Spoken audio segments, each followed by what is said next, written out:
I'm Pascoe, professional steer wrestler, and I'm a Riding Warehouse sponsored athlete. I've always been involved with the Western way of life, riding horses and competing as far as team rope and jackpots.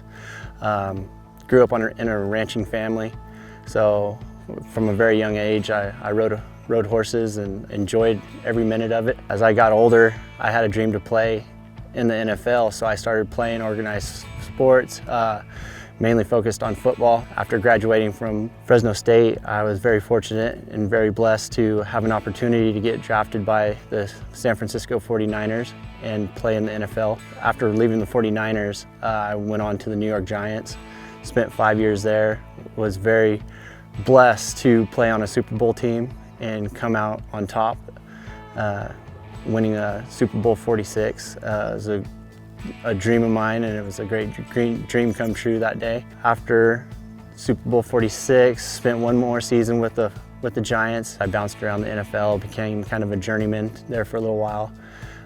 Then we circled back around to 2016 with the Patriots, and after leaving there, deciding to retire from it. After that, I wanted to give steer wrestling a try. That was something that I'd always been interested in and wanted to pursue, but football was my priority. So I didn't want to take a chance on getting injured. Once I decided to fully retire, I immersed myself into the steer wrestling world. I had a great coach, John W. Jones Jr., to show me the way and get me started. And man, I've tried to pick his brain at every corner and really learn from him. The last 2 years I've been rodeoing professionally, and it's been going pretty good. Has some ups and had some downs, and for one thing, it's sure been exciting, and I'm just enjoying every minute of it. He's local, let's help him, come on. There, Pascoe. Get behind him a little bit, Glenn.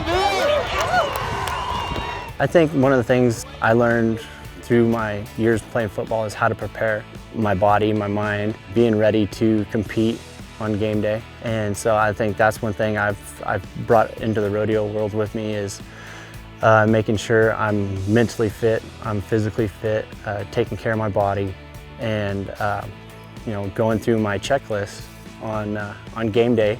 On the mental side of it, you run plays through your head constantly leading up to Sunday. And it's not much different than in the steer wrestling world, in the rodeo arena.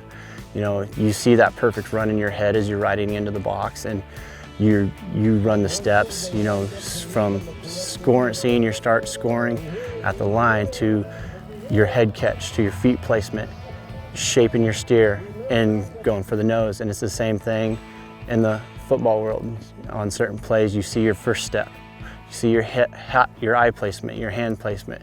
So it's very similar to both worlds. I know when I ride into that arena, and I knew when I stepped on that field that I did everything that week to prepare myself. So I knew I was ready, not letting outside influences affect how I perform. I try to get away from everybody for about 2 or 3 minutes. I sit down in a quiet place and I just run that perfect run through my head over and over and over, and tell myself, I've worked hard this week, I've done everything I can to prepare for this run. Granted, is it going to be perfect? No, it's not. Very, very seldom is a run perfect, because there's so many aspects that go into it between 2 horses, 2 riders, a steer. There's a lot of things that goes with making a good run, but it's how you adjust when something goes wrong or something changes. If a steer runs right, steer runs left, how do you adjust? And in those 2 to 3 minutes, that's what I run through my head. For myself, for the rest of the year, I'd love to just go and be competitive at every rodeo, keep my horse Striker, keep him improving every day, get him seasoned. Right now I'm qualified for the circuit finals if I can stay in the top 10. Just have a good, positive year for myself, and just have a good foundation going into next year. I'd be extremely happy with that. I'm Pascoe. Stay tuned for future interviews from Riding Warehouse.